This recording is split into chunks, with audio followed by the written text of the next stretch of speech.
దేవుని నామమునకు మహిమ కలుగునగాక. యేసు క్రీస్తు ప్రభువారి పేరట ఈ శుభ శుక్రవారపు ప్రత్యేకమైనటువంటి వందనాలు, శుభములు మీ అందరికీ తెలియజేస్తూ ఉన్నాం. దేవుణ్ణి స్తుతించుదాం. హల్లెలూయా.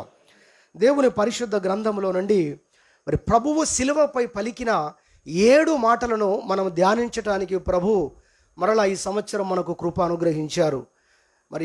దాదాపుగా 6 వ్యక్తులు 7 మాటలను చెప్పడం కొరకు అనేక మంది ఈరోజు ఈ స్థలమందు నిలవబడి దేవుని పక్షముగా మనందరితో మాట్లాడడానికి, దేవుడు వారిని వాడుకోవడానికి దేవుడు కనికరించినందుకై ఏం చేద్దాం? స్తోత్రం చెప్పాలి. హల్లెలూయా. ఎంత గొప్ప భాగ్యం, ఎంత గొప్ప భాగ్యం కదా. దేవుడు వారందరినీ వాడుకున్నట్లుగా మనం వాడుకున్నట్లుగా ప్రార్థన పూర్వకంగా ప్రభు సన్నిధిలో ఉండాలి. శిలువపై ప్రభు పలికిన 7 మాటలు చాలా ప్రాముఖ్యమైనవి, విలువైనవి. శరీరం అంతా ఆల్రెడీ రాత్రంతా కూడా గాయపరచబడింది. ఎక్కడ చూసినా పంచగాయములలో అని పాడుకున్నాం మనం. ప్రత్యేకంగా చూడడానికి కనబడే గాయాలు పంచగాయాలు, కానీ ఆయన దేహమంతా కూడా గాయాలే. దేవునికి స్తోత్రం చెప్పుదాం. హల్లెలూయా. అయితే అలాంటి పరిస్థితుల్లో ఉండి ఈ 7 మాటలైన పలికాడంటే ఆ 7 మాటల్లో ఎంత గొప్ప సత్యాలు ఉన్నాయో, ఎంత గొప్ప మర్మములు ఉన్నాయో అవి మనం ఎంతగా తెలుసుకోవాలో మనము ఆలోచించి ఎంతో ఆసక్తిగా దేవుని సన్నిధిలో ఉండాలని ప్రభుపేట జ్ఞాపకం చేస్తున్నాం. మంచిది. 3వ మాటలోకి మనం వచ్చాం. 2 మాటలు విన్నాం. 3వ మాట, యేసు ప్రభు కలువరి కొండపై ఆ శిలువపై ఉండి ఆయన పలికినటువంటి 3వ మాటను దేవుని పరిశుద్ధ గ్రంథంలో నుండి మనం చదువుకుందాం. యోహాను సువార్త 19వ అధ్యాయము మనం చూసినట్టే 25వ వచనము చదువుతున్నాను. జాగ్రత్తగా చూడండి. వాక్యం ఉన్నవారు, మిగతా వారు ఆసక్తిగా వినండి. 25వ వచనం, ఆయన తల్లి సహోదరియు క్లోప భార్య అయిన మరియయు మగ్దలేనే మరియయు యేసు శిలువ యొద్ద నిలుచుండిరి. యేసు తన తల్లియు తాను ప్రేమించిన శిష్యుడును దగ్గర నిలుచుండుట చూచి, అమ్మా, ఇదిగో నీ కుమారుడు అని తన తల్లితో చెప్పాను. తర్వాత శిష్యుణ్ణి చూచి, ఇదిగో నీ తల్లి అని చెప్పాను. ఆ గడియ నుండి ఆ శిష్యుడు ఆమెను తన ఇంట చేర్చుకొనెను. ఇది సందర్భం. హల్లెలూయా. మీకు చదవగానే చాలామందికి అర్థమైపోయి ఉంటుంది కదా. చదివే కనబడేటువంటి విషయాలను మాత్రమే మనము నేర్చుకోవడానికి కాదు, కానీ ఇంకా అందులో ఉన్న లోతైన సత్యాలను నేర్చుకోవడానికే ప్రభువు మనకు సమయాలను అనుగ్రహిస్తూ ఉంటాడు అన్న విషయాన్ని మనం గ్రహించాలి. అయితే అవన్నీ కూడా దీని మీదనే ఆధారపడి ఉంటాయి, వాక్యం మీదనే ఆధారపడి ఉంటాయి. ఎన్ని విషయాలు మనం నేర్చుకున్నా కూడా. యేసు తన తల్లియు తాను ప్రేమించిన శిష్యుడును దగ్గర నిలుచుండుట చూచి. గమనించండి, అనేక మంది స్త్రీలు ఇక్కడ మనకు కనబడుతున్నారు. వాళ్ళు సిలువనొద్దున్నారు. సిలువకు దూరముగా ఉన్న గుంపు కూడా ఉంది. అది మనం సువార్తలో చూడొచ్చు. ఆ వాక్యాలన్నీ మనకున్న సమయంలో అవన్నీ మనం నేర్చుకోలేం కాబట్టి సిలువకు దూరముగా ఉండి నిలవైన వారందరూ చూస్తున్నారంట. ప్రభువును ఇష్టపడి ప్రేమించే వారందరూ సిలువకు దూరముగా ఉండి చూస్తూ ఉన్నారు. అయితే సిలువకు సమీపమున, సిలువ యొద్ద ఇదిగో ఈ స్త్రీలు కనబడుతున్నారు. అయితే ఈ స్త్రీలందరూ ఉంటే వీరితో పాటు ఒక సహోదరుడు కనబడుతున్నాడు. ఆయన ఎవరు? యోహాను. దేవునికి మహిమ కలుగును గాక. హల్లెలూయా. చూడండి, ఇక్కడ ప్రత్యేకంగా బైబిల్లో వ్రాయబడ్డ మాట ఏంటంటే 26, యేసు తన తల్లియు తాను ప్రేమించిన శిష్యుడును దగ్గర నిలుచుండుట చూచి. యేసు ప్రభు శిలువ మీద నుండి చూస్తున్నప్పుడు ఆయనకు ఒక దృశ్యం కనబడుతుంది. ఒక దృశ్యం కనబడుతుంది. ఏంటదంటే యేసు ప్రభు యొక్క తల్లి కనబడుతుంది. చాలామంది అక్కడ ఉన్నారు, లేదా ఇంకా మిగతా మగ్దలేని మరియ ఉన్నారు, ఇంకా మిగతా స్త్రీలు ఉన్నారు. కానీ యేసు తల్లి అయిన మరియను చూస్తూ ఉన్నాడు ప్రభు. తన తల్లిని చూస్తున్నాడు. అదేవిధంగా తాను ఎక్కువగా ప్రేమించే శిష్యుడు తన తల్లి ప్రక్కనే ఉండటం యేసు ప్రభు శిలువ మీద నుండి ఆ దృశ్యాన్ని కనుగొన్నాడు. హల్లెలూయా. ఈ కనుగొన్నప్పుడు ఈ చూసిన సందర్భంలో ప్రభువు పలుకుతున్నటువంటి మాట ఇప్పుడు చూడండి. ఆ సందర్భంలో ఆయన పలుకుతున్న మాట ఏంటో ఇక్కడ మనకు కనబడుతుంది. యేసు తన తల్లియు తాను ప్రేమించిన శిష్యుడును దగ్గర నిలుచుండుట చూచి, అప్పుడు యేసు ప్రభు అంటున్నాడు, వాళ్ళ అమ్మను ఉద్దేశించుంటూ అంటున్నాడు, అమ్మా, ఇదిగో నీ కుమారుడు. నీ ప్రక్కన నిలబడ్డాడు చూసావా, ఇదిగో అతడే ఇప్పటి నుండి నీకు నీ కుమారుడు. ఆయన వెళ్ళిపోతూ ఉన్నాడు. కాబట్టి ఆయన ఏం చేస్తున్నాడు, ఇప్పుడు ఆయన యొక్క స్థానం ఏదైతే ఉందో ఆ స్థానములో తాను ఎక్కువగా ప్రేమించినటువంటి శిష్యుడు ఎవరైతే ఉన్నాడో యోహాను, ఆయనను తన తల్లికి అప్పగిస్తూ తన తల్లితో చెబుతూ ఉన్నాడు, ఇదిగో ఇతడు ఈ రోజు నుండి, ఈ గడియ నుండి ఇతడు నీ యొక్క కుమారుడు.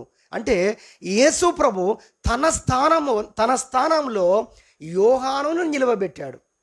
రైట్, హల్లెలూయా. ఎంత గొప్ప స్థానానికి యోహాను పిలువబడ్డాడు, ఇది మీరు మర్చిపోవద్దు. మన సబ్జెక్ట్ దీని మీద కొనసాగబోతుంది. ఎంత గొప్ప స్థానానికి యోహాను పిలువబడ్డాడు, ఇది ప్రశ్న. జవాబేంటి? యేసు ప్రభు స్థానానికి పిలువబడ్డాడు. హల్లెలూయా. గమనించాడు. అమ్మా ఇదిగో నీ కుమారుడు అనగానే శిష్యునికి అర్థమైంది, మరియకు ఒక విషయం అర్థమైంది, ఇద్దరికి ఒక విషయం అర్థమైంది. ఏమని? యేసు ప్రభు స్థానంలోకి ఎవరు వచ్చారు? ఇప్పుడు యోహాను వచ్చాడని మరియమ్మకు అర్థమైంది. యోహాను కూడా అర్థమైంది, ప్రభువు తన స్థానాన్ని నాకిస్తున్నాడు. యోహాను హృదయం ఎంతగా కృతజ్ఞతతో నిండిపోయి ఉంటుందో. నేను యేసు తల్లి యొక్క కుమారుడుగా ఉండేటువంటి ఆ స్థానములోకి నేను వస్తున్నానా ఈ పూట, ఈ గడియ నుండి అని ఎంతగా ఆయన కృతజ్ఞతతో ఆనంద బాష్పాలు కార్చి ఉంటాడు కదా. దేవుని వాక్యంలో మనం చూస్తే ఈ సందర్భం అంతా మనం ధ్యానిస్తే ఇవన్నీ మనకు అర్థమవుతాయి. తర్వాత ఇప్పుడు శిష్యుని చూస్తున్నాడు, ఆయనకు అర్థమైపోయింది ఆల్రెడీ. అయినప్పటికీ కూడా మరియకు చెప్పాడు కదా, మరి ఆమెకు కూడా చెప్పాలి కదా, అది అధికారపూర్వకంగా చెప్పాలి కదా. ఈ మాటతో ఆమెకు అర్థమైంది, మరియకు, శిష్యునికి కూడా అర్థమైంది. అయినప్పటికీ యేసు ప్రభు ఆ శిష్యుని చూస్తూ అంటున్నాడు, శిష్యుని చూచి ఇదిగో నీ తల్లి అని చెప్తున్నాడు. కుమారుడు అని ఇచ్చాడు, కానీ మరి తల్లిని కూడా తల్లి అని ఇవ్వాలి కదా అన్నట్టుగా ఆయన ఆ కుమారునితో ఇప్పుడు మరియకు తల్లిగా కుమారుడుగా ఉన్నటువంటి ఆ యొక్క శిష్యునితో అంటున్నాడు, ఇదిగో ఇప్పటి నుండి ఈమె నీ తల్లి, నిన్ను కుమారుడుగా చేశాను కదా, మరి ఇప్పుడు తల్లి కాకపోతే ఏమవుతుంది? హల్లెలూయా. కాబట్టి ఇదిగో నీ తల్లి ఇప్పటి నుండి గుర్తిస్తున్నావా అన్నట్టుగా ప్రభువు దాన్ని గుర్తు చేశాడని మనకు ఇక్కడ దేవుని పరిశుద్ధ గ్రంథంలో మనకి ఈ సందర్భం కనబడుతుంది. అయితే ఈ సందర్భంలో అండి ప్రభువు మనకు నేర్పించాలనుకుంటున్న ఒక అద్భుతమైనటువంటి సందేశం ఉంది.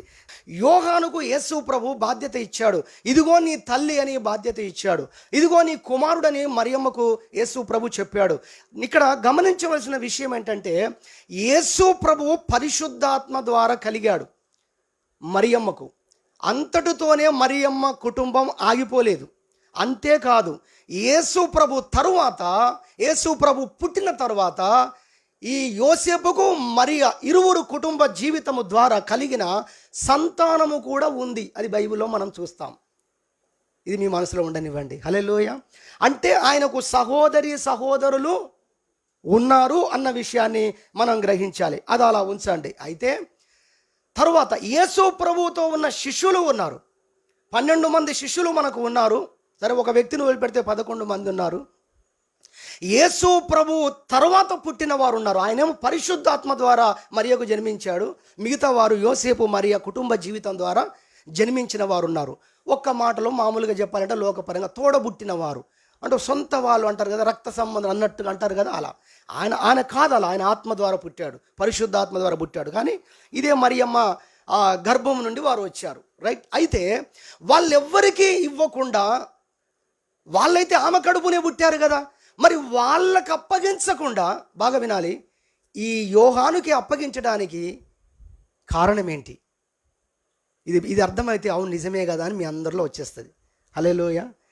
మరియమ్మ గర్భమున పుట్టిన కొడుకులు ఇంకా ఉండగా కడుపున పుట్టనటువంటి ఒక యోహానుకు తల్లిని చూసుకునే బాధ్యత అప్పగించడానికి కారణం ఏంటి? యోహానులో ఉన్న ప్రత్యేకతలు ఏంటి? హల్లెలూయా. ఇది దేవుడు మనతో మాట్లాడాలనుకున్న విషయం. నెంబర్ 1, మొట్టమొదటిది అదేంటంటే బైబిల్లో మనం చూస్తున్నాం, ఇందాక మనం చదువుకున్న వాక్య భాగంలో మనం చూస్తే యేసు సిలువనొద్ద ఆ స్త్రీలతో పాటు ఒకే ఒక వ్యక్తి సహోదరుడు ఉన్నాడని చూసాం కదా. ఆయన మరియకు దగ్గరగా ఉండుట చూసి అని ఉంది బైబిల్లో కదా. ఎక్కడున్నాడట? మరియమ్మకు దగ్గరగా. దీనికి ఒక టైటిల్ మరి పెట్టుకోవడం జరిగింది. ఏంటో తెలుసా? అందుబాటులో ఉన్నాడు. ఎక్కడున్నాడు చెప్పండి. ఇది బాగా మీకు అందింది కదా ఈ మాట, ఈ టైటిల్. ఎక్కడున్నాడు? అందుబాటులో ఉన్నాడు. అది ఎవరికి బాధ్యతలు అప్పగించబడతాయి, దేవుడు ఎవరికి బాధ్యతలు ఇస్తాడు, ఇది టైటిల్. బాధ్యతలు అప్పగించబడ్డాయి, బాధ్యతలు ఉన్నాయి, బాధ్యతలు అప్పగించబడుతున్నాయి, మనం వింటున్నాం. కానీ ఎవరికి అప్పగించబడుతున్నాయి, ఎవరికి అప్పగిస్తాడు దేవుడు? నెంబర్ వన్ ఆయనకు అందుబాటులో ఉన్న వారికి బాధ్యతలు చెప్పాలి మీరే అప్పగించబడతాయి. దేవునికి ఒక స్తోత్రం చెప్పుదాం. హల్లెలూయా. దేవుని పరిశుద్ధ గ్రంథంలో చూస్తే ఆ విషయం ఇక్కడే మనకు అది కనబడుతుంది. ఇందాక చెప్పుకున్నాం కదా, లూకాసు వార్త 23వ అధ్యాయం 49వ వచనం చూస్తే, మరి ఆయనకు నెలవైన వారందరూ కూడా సిలువకు కొంచెము దూరములో ఉండి వారందరూ చూస్తున్నారు అన్న విషయము దేవుని యొక్క పరిశుద్ధ గ్రంథంలో మనకు కనబడుతుంది. మార్కు సువార్త 3వ అధ్యాయం 31వ వచనం, మార్కు సువార్త 6వ అధ్యాయము 3వ వచనం, ఈ 2 వచనాలు మీరు చూస్తే ఆయనకు సహోదరులు ఉన్నారు అనే విషయం ఈ వాక్యాల్లో మీరు చూడగలరు. అది మార్కు సువార్త 3వ అధ్యాయం 31వ వచనం, మరి మార్కు సువార్త 6వ అధ్యాయం 3వ వచనం. ఈ 2 వచనాల్లో ఆయనకు సహోదరులు ఉన్నారు అన్న విషయము ఆ వాక్యములో మనము కనుగొనగలం. అయితే ఇక్కడ మనం చూస్తున్నాము, ఆయన అందుబాటులో ఉన్న కారణాన, ఆయన అందుబాటులో ఉంటున్నాడు గనక, అది ఇప్పుడే కాదు ఎప్పటి నుంచో ఆయన ఆ విధంగా ప్రభువుకి ఎంతో సమీపముగా ఉన్నాడు గనక, ప్రభువుకు సమీపంగా ఉన్నాడు. ఇంకా చెప్పాలంటే అంటూ ఉంటారు కదా, కష్టకాలంలోనే మన ప్రక్కన నిలబడేవారు నిజమైనటువంటి ఆప్తమిత్రులు లేదా నిజమైన బంధువులంట. హల్లెలూయా. ఫాస్టింగ్ ప్రేయర్లకు వచ్చేవాళ్ళు, ఆల్ నైట్ ప్రేయర్లకు వచ్చేవాళ్ళే నిజమైన సంఘస్థులను పాస్టర్ అన్నాడు. స్తోత్రం చెప్పుదాం. హల్లెలూయా. ఆదివారం అందరూ వస్తారండి, ఎప్పుడు రావాలి? భారం ఉండాలి కదా. దేవుని పరిశుద్ధ గ్రంథములో మనం చూస్తున్నాము, ఆయన అందుబాటులో ఉన్నాడు. గమనించండి, అందుబాటులో ఉన్న వారికి ఏమవుతుంది తెలుసా? వాళ్ళు అందుకోలేని అవకాశాలు వస్తాయి. వాళ్ళు నిజానికి ఎవరు అందుకోలేరు. దావీదు ఓ శ్రేష్టమైన ప్రార్థన చేశాడు బైబిల్లో. ఏమన్నాడు తెలుసా? దేవా, నేను ఎక్కలేని ఎత్తైన కొండపైకి నన్ను ఎక్కించు. ఆ ప్రార్థన భలే అనిపిస్తుంది. అసలు ఎక్కలేనని ఆయనే చెప్తున్నాడు. మరి ఎలా ఎక్కుతావా అంటే ఆయన అంటున్నాడు, నేను ఎక్కలేను కానీ నన్ను ఎక్కించే దేవుడు ఉన్నాడు. దేవునికి మహిమ కలుగును గాక. ఫిలిప్పి 4:13 పౌలు అన్నాడు, దావీదు అక్కడంటే పౌలు ఇక్కడ అన్నాడు. ఏమన్నాడు? నన్ను బలపరచు వాని యందు నేను సమస్తం చేయగలను, అనగా నేను చెయ్యలేనిదంటూ ఏదీ లేదు. నన్ను బలపరిచే దేవుడు ఉంటే. హల్లెలూయా. మనిషి ఎంత ఉంటాడండి? ఎంత పొడుగునా 6 ఫీట్లు వేసుకుందాం, పోనీ 7 ఫీట్లు వేసుకుందాం, 7.5 వేసుకుందామండి. ప్రొక్లేన్ చూసారా? అది ఎంత పని చేస్తుందండి అసలు. ఎన్ని బిల్డింగ్లను కూలగొడుతుంది, ఎన్ని బిల్డింగ్లు కట్టడానికి సహకరిస్తుంది, ఎంత పెద్ద చెట్లను పీకి అవతల పడేస్తుంది. అందులో కూర్చునే మనుషులను చూస్తే బక్క చిక్కి ఉంటాడు, కానీ బటన్ నొక్కితే బిల్డింగ్లే కూలిపోతూ ఉన్నాయి. గమనించండి, నేను చేయలేనేమో, కానీ నేను గనక ఆ మిషన్లో కూర్చుంటే అసాధారణమైన కార్యాలు చేస్తానంటాడు ఆయన. అవునా? చూడు, గమనించండి, నేను దాంతో పోలుస్తున్నాను, మీరు ఎవరు అనుకోవద్దు, మీకు అర్థం కాడని చెప్తున్నామంతే. గుర్తించాలి, అది మాకు కాన్షియస్లో ఉంది దేవుని కృపను బట్టి. కాబట్టి మీరు ఆలోచన చేయాలి, నన్ను బలపరిచే దేవుణ్ణి బట్టి నేను చేయగలను అని చెప్పాడు. కాబట్టి యోహాను దేవునికి సమీపంగా ఉండటం ద్వారా, గమనించండి, ఆయన మరియ గర్భములోకి వెళ్ళి మళ్ళీ పుట్టే అవకాశం లేదు. కానీ మీకు తెలుసా, యేసు మాటతో ఆయన ఇంటి వ్యక్తి అయిపోయాడు. చూసారా ఎంత గొప్ప అద్భుతం జరిగిందో? హల్లెలూయా. ఒక్క మాటతో, ప్రభు పలికిన ఒక్క మాట, అది ఏ రిజిస్ట్రేషన్ ఆఫీసు పనిచేయదు. అవైనా ఒట్టి దానికి పవరే లేదు అసలు. దేవుడు చెప్పిన మాట అంత గొప్పది. శిలువ మీద దొంగ, 2వ దొంగ పరలోకం పోయాడా? ఇంతకు చాలామంది అనుకుంటారు అక్కడి నుంచి అక్కడికే పోయాడా, బాప్తీసం కూడా తీసుకోలేదు, ఎట్లా పోతాడు అంటే పుణ్యం ఏంటి అసలు, ఎట్లా పోతాడు అన్నట్టుగా మాట్లాడుతూ ఉంటారు. ఆ ప్రభుయే ఆ మాట చెప్పకపోతే ఏం చేసేవారోనండి అసలు. ఏమన్నాడు? ఓ సహోదరుడు లేదా కుమారుడా బిడ్డ, ఈరోజు నేడు నీవు నాతో కూడా పరదేశకు వచ్చేస్తున్నావు. అబ్బా చూడండి, ప్రామిస్ చేస్తున్నాడు, పబ్లిక్ వినేటట్టుగా చెప్పాడండి. 100 మంది సాక్ష్యం ఉన్నారు, పోలీసు వారు కూడా సాక్ష్యం చెప్తారు, చెప్పనైతే చెప్పాడండి. హల్లెలూయా. అర్థమవుతుందా మీకు? ప్రభు అంత అద్భుతమైన మాట చెప్పాడు. ఇది ఏ రిజిస్ట్రేషన్ ఆఫీసులో నువ్వు ఏం చేసిన దానికంటే ఎక్కువ దేవుడిచ్చాడు నీకు కుమారుడిగా. హల్లెలూయా. ఎవరిచ్చారు?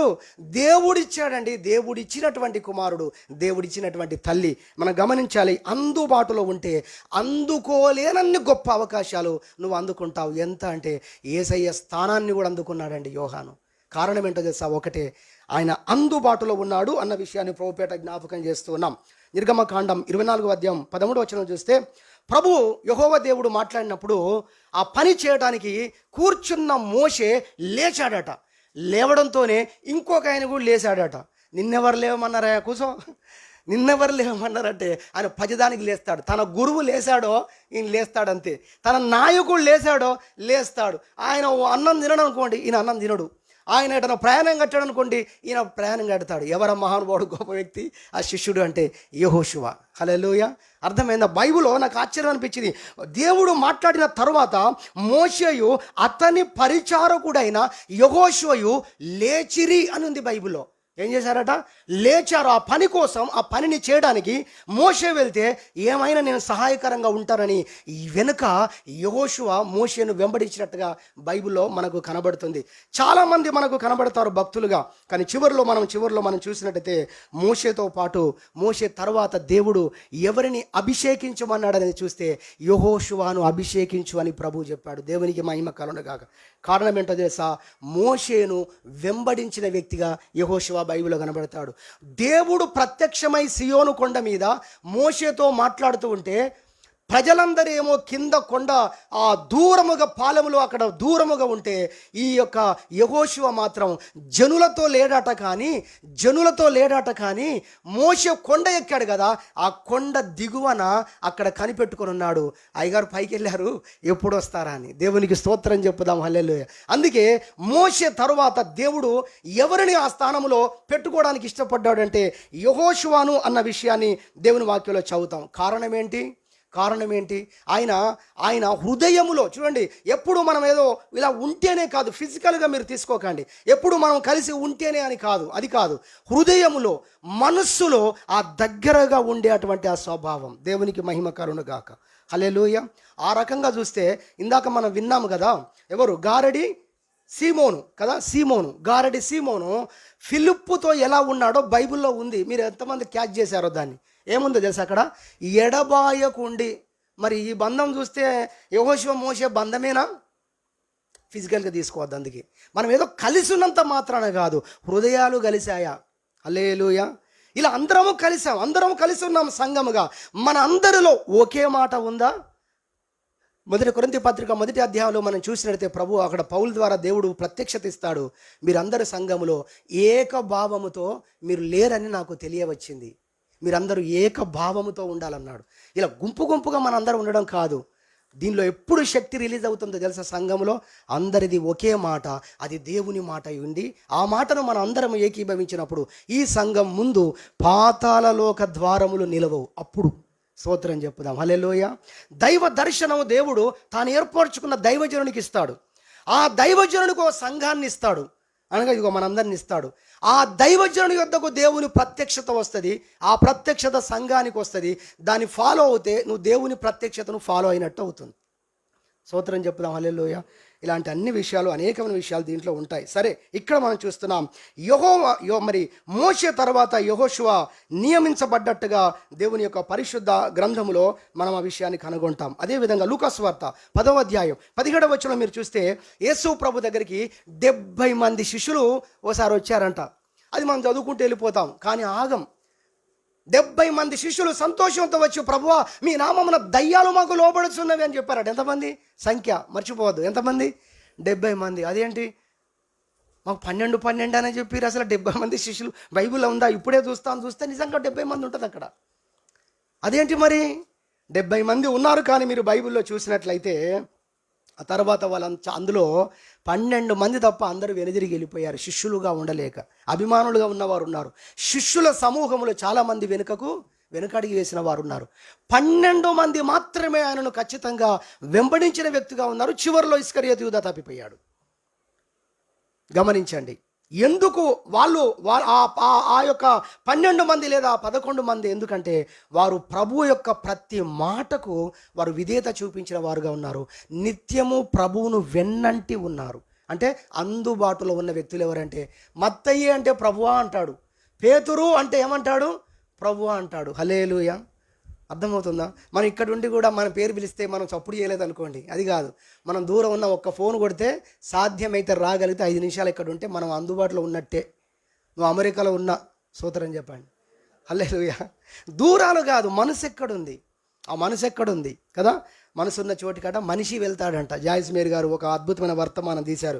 కాబట్టి ఇక్కడ మనం చూస్తున్నాం దేవుని పరిశుద్ధ గ్రంథంలో ఆ 11 మంది లేదా 12 మంది యేసు ప్రభుకు ప్రత్యేకంగా శిష్యులు ఉండడానికి గల కారణం ఏంటంటే వారంతగా ప్రభువును వెంబడించారు అన్న విషయము దేవుని యొక్క వాక్యంలో మనకు కనబడింది. రోజు ప్రభు అడిగాడు, చాలామంది శిష్యులు బ్యాక్ అయిపోయారు కదా, మరి మీరు కూడా వెళ్తారా అని అడిగాడు. వాళ్ళు వెరీ స్ట్రాంగ్గా చెప్పారు. వాళ్ళ నాయకుడు మాట్లాడాడు. ఎవరు అయినా పేతురు, ప్రభువా నీవు నిత్య జీవపు మాటలు గలవాడవు, నిన్ను విడిచి మేము ఎక్కడికి వెళ్తాం ప్రభు అన్నాడు. హల్లెలూయా, ఎంత గొప్ప విషయం. నిన్ను విడిచి మేము ఎక్కడికి వెళ్తాం అని ఆయన చెప్పినట్టుగా దేవుని యొక్క వాక్యంలో చూస్తాం. కాబట్టి యేసు ప్రభును అంతము వరకు వెంబడించిన వ్యక్తులుగా ఈ వ్యక్తులు మనకు కనబడతారు, ఈ శిష్యులు మనకు కనబడతారు. అందుకే ప్రభు యొక్క కృప వారి మీదకి వచ్చింది, ప్రభు వారిని ఎన్నుకున్నాడు అనే విషయాన్ని మనం బైబిల్లో చూస్తాం. లూకాసు వార్త 22వ అధ్యాయం 28లో ఒక వచనం ఉంటుందండి. చాలాసార్లు ఈ మాటలను ఎక్కువగా మనం జ్ఞాపకం చేసుకోం. చాలా రేర్ మాటలు, వాక్యము మనం చూసేది ఇలాంటి సందర్భాలు. 22-28 లూకాసు వార్త 22-28 వచనం చూస్తే, నా శ్రమలో లేదా నా శోధనలో నాతో కూడా నిలిచి ఉన్నవారు మీరే అన్నాడండి ప్రభు. అబ్బా, ప్రభు ఇచ్చిన సాక్ష్యం అండి. నా శోధనలో ఏంటట, నాతో కూడా ఉన్నవారు ఎవరో తెలుసా, మీరే బిడలారా అన్నాడు ప్రభు. అందుకే వారితో ఇందాక మనం సహోదరుడు వాక్యం చెబుతున్నప్పుడు, ప్రభువా నిన్ను వెంబడిస్తే మాకేమొస్తుందంటే 12 సింహాసనాల మీద నేను మిమ్మల్ని కూర్చోబెడతాను, ఇశ్రాయేలు 12 గోత్రముల వారికి మీరు తీర్పు తీర్చే ఆ స్థానం నేను మీకు ఇస్తానని చెప్పాడు దేవుడు. దేవునికి మహిమ కలుగునుగాక. హల్లెలూయా. ఎందుకో తెలుసా, ఆయన శోధనలు ఆయనతో పాటు ఉన్న వ్యక్తులు. మీకు ఒక అద్భుతమైన విషయం చెప్తారు. యేసు ప్రభు గెత్సేమనే తోటలో ప్రార్థన చేస్తున్నప్పుడు వాళ్ళని కూడా ప్రార్థన చేయమన్నప్పుడు ఒక పాజిటివ్ ఎందుకు మనం ఆలోచించొద్దు, ఈ విధంగా ఆలోచన చేయండి. యేసు ప్రభు వచ్చే టైంకు వాళ్ళు ప్రార్థన చేయమని చెప్పి ఆయన వెళ్ళి ప్రార్థన చేసి వచ్చేసరికి వీళ్ళందరూ ఏం చేస్తున్నారు, నిద్రపోతున్నారు, అంతేనా? కానీ నేను మాట అంటాను, అయినా ఆ తోటలో ఆయనతో ఉన్నారండి. హల్లెలూయా. అర్థమవుతుందా? నా శోధనలో నాతో కూడా నిలిచి ఉన్నవారు మీరే అన్నాడు ప్రభు. పడుకోనో మెలుకోతోనో ఉన్నారా లేదా? అందుకే అందుబాటులో ఉన్న వ్యక్తులు కాబట్టి దేవుడు వారి మీదనే తన పరిశుద్ధాత్మ శక్తిని కుమ్మరించాడు. మీకు తెలుసా, ఆ 11 మంది లేదా అప్పుడున్నటువంటి ఆ శిష్యుల ద్వారా అప్పుడున్న స్త్రీలు ఇంకా మరియా వీళ్ళంతా కనిపెట్టుకున్నారు. సుమారు 120 మంది.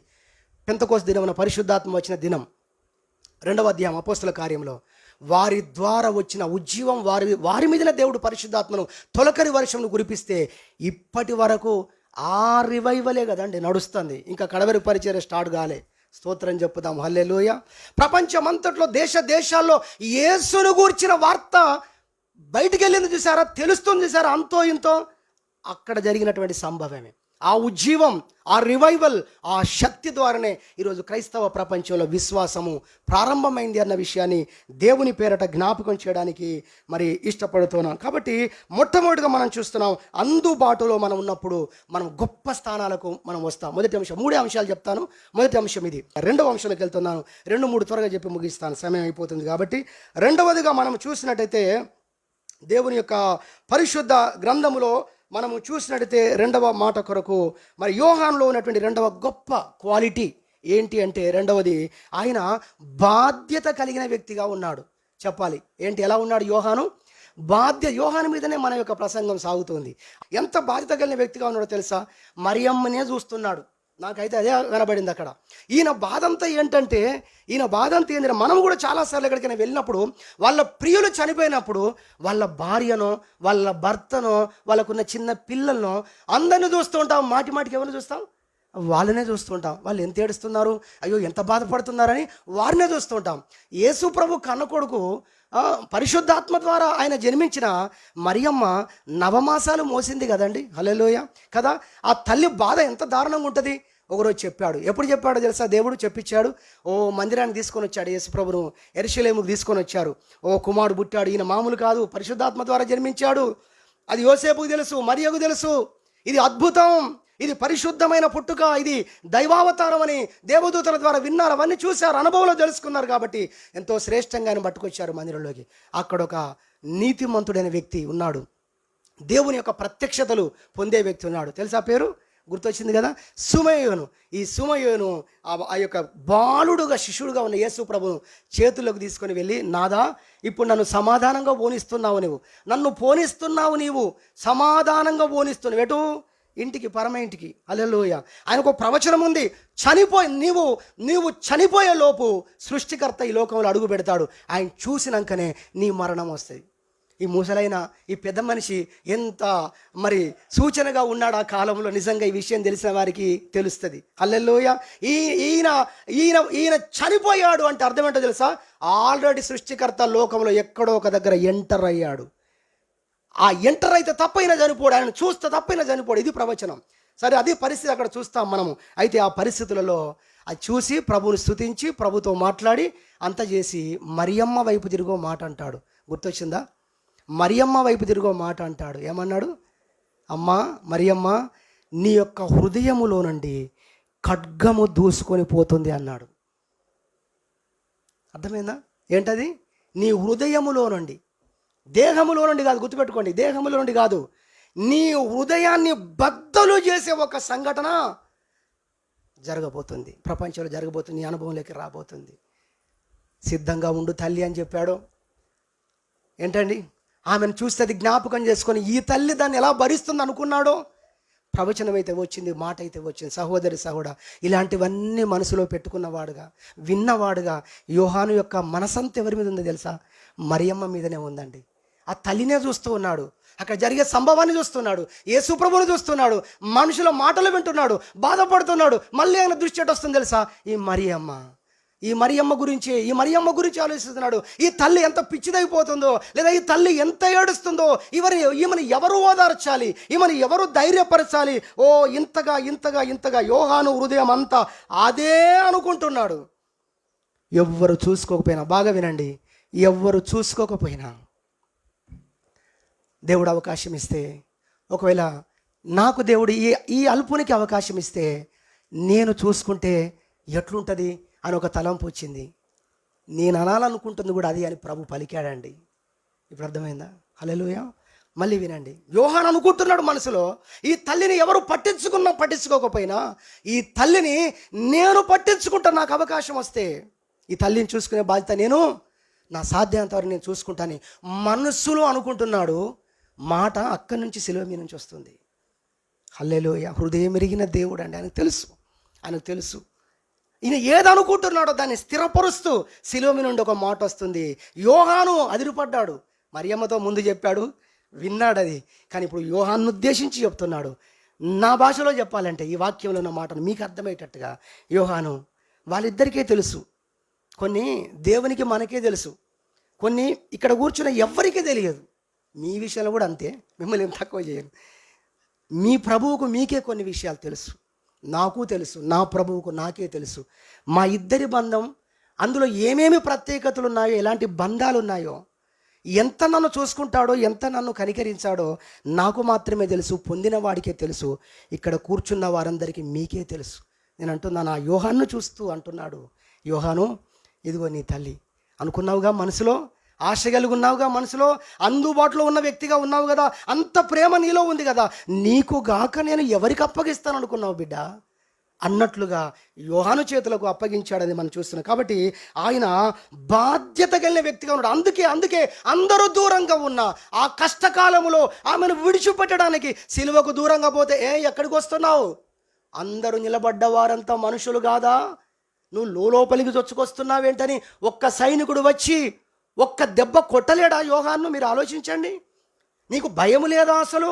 మీ నాయకుడిని చంపివేస్తున్నాం. ఇక్కడ ఏదో స్త్రీలు ఏడుస్తున్నారు, బాధములో దుఃఖంలో ఉన్నారు, కష్టంలో ఉన్నారంటే వారు వస్తున్నారు ఏదో ఆదరణ కొరకంటే ఊరుకున్నాం. కానీ నువ్వు ఎక్కడికి వస్తున్నావు?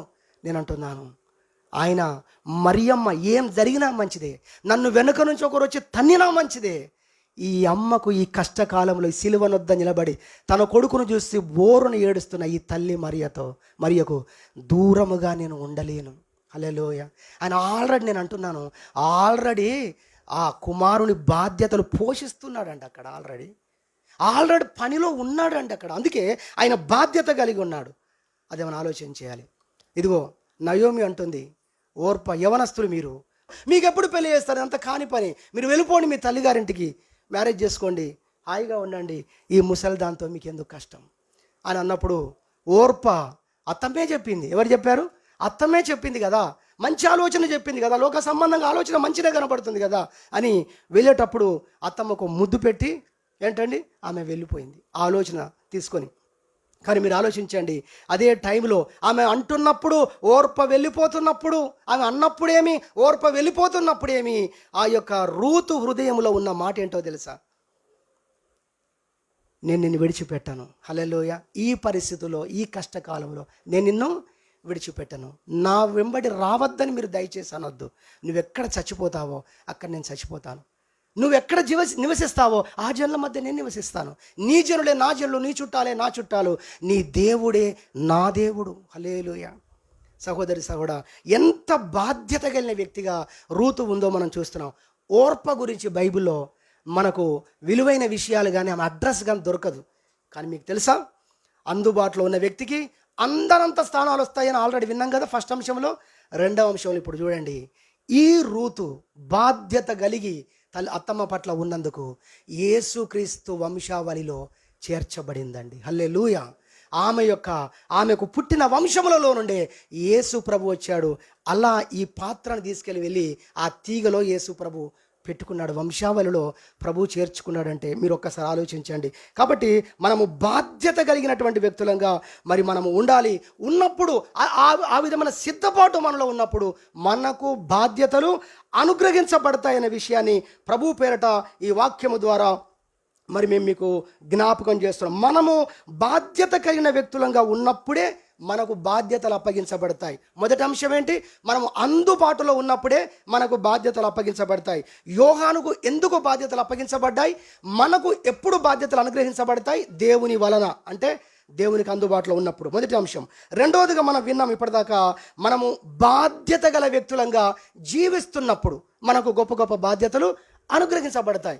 దావీదును వాళ్ళ ఆ యొక్క గొల్యాతు మీదకి యుద్ధానికి వెళ్ళేటప్పుడు బైబిల్లో మనం చూస్తాం. అవన్నీ చెప్పడానికి సమయం లేదు. మొదటి సమయాల గ్రంథం 17వ అధ్యాయం 20వ వచనం చూస్తే గొర్రెలను కాస్తున్నాడు కదా, ఆ గొర్రెలను ఒక కాపరికిచ్చి నేను వచ్చే వరకు ఈ గొర్రెలను చూడండి అని అక్కడికి వెళ్ళిపోయాడు. హల్లెలూయా.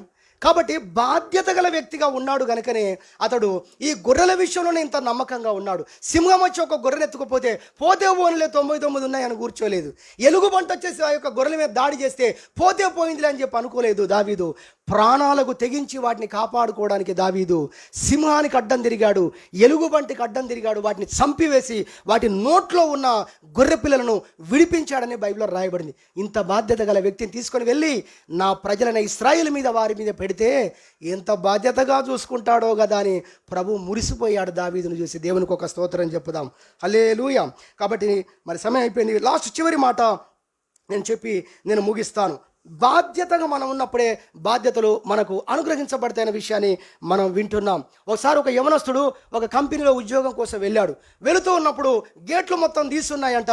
ఆ తర్వాత చూస్తే బయట పశువులు ఉన్నాయంట. ఈ పూల మొక్కలన్నీ పశువులు తినేయవు. ఇంత పెద్ద ఆఫీస్ పెట్టుకొని ఒక వాచ్మెన్ పెట్టుకోరా అని మనసులో అనుకొని వాళ్ళ డాడీ చెప్పాడట, ఒరే నీ కనబడ్డప్పుడు ఎవరైనా చేయకపోతే నువ్వు చేయరా అన్నాడట.